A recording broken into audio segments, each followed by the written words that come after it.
25 November 2025 থেকে বাংলাদেশে শুরু হলো অনলাইনে মেট্রো রেলের কার্ড রিচার্জ। চলুন এক নজরে দেখে নেওয়া যাক রিচার্জের সম্পূর্ণ প্রসেস, সাথে আবার ক্যাশব্যাকও। প্রথমেই বিকাশ অ্যাপে লগ ইন করে বিকাশ অ্যাপের সাজেশন সেকশন থেকে মেট্রো রেল অপশনে ক্লিক করুন।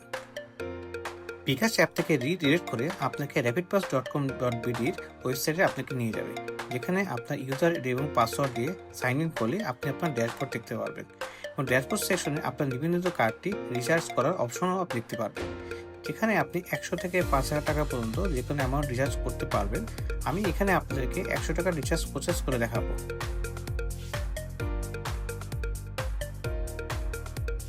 কার্ড বা মোবাইল ব্যাংকিং যে কোনো অপশনে আপনি পেমেন্ট করতে পারবেন। আমি এখানে বিকাশে পেমেন্ট করে দেখাচ্ছি। আপনার বিকাশ অ্যাকাউন্ট নাম্বারটি দিন, কনফার্ম বাটনে ক্লিক করুন। এরপর আপনার একটি 6 ডিজিটের কোড আসবে, যেমন এখন চলে আসলো। এই 6 ডিজিটের কোডকে আমি প্রবেশ করাবো। এর পরবর্তী স্টেপে যাব। এরপর পিন নাম্বার চাইবে, আমি আমার বিকাশের পিনটি দিব এবং কনফার্ম অপশনে ক্লিক করে যাব। আমার পেমেন্টটি হয়ে যাবে।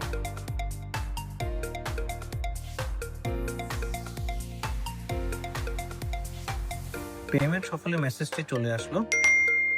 এই পেমেন্ট সফল হয়েছে। এখন ড্যাশবোর্ডে যাব। এই যে আমার ক্যাশব্যাকও চলে আসছে ইতিমধ্যে। ড্যাশবোর্ডে গেলে আমাকে দেখাচ্ছে এবিএম মেশিনে কার্ডটি ট্যাপ করুন রিচার্জটি সম্পূর্ণ করতে। রেজিস্টার্ড ইমেলে কিন্তু আমার একটি মেলও চলে আসছে যে পেমেন্টটি হয়েছে, এবং সাথে একটি ইনভয়েস অ্যাটাচমেন্ট হিসেবে চলে আসছে। আপনাকে ইনভয়েসটি দেখাই। 100 টাকার পেমেন্টের ইনভয়েসটি চলে এসেছে। অনলাইন রিচার্জের পর আমার র্যাপিড কার্ডটি এবিএম মেশিনে ট্যাপ করব।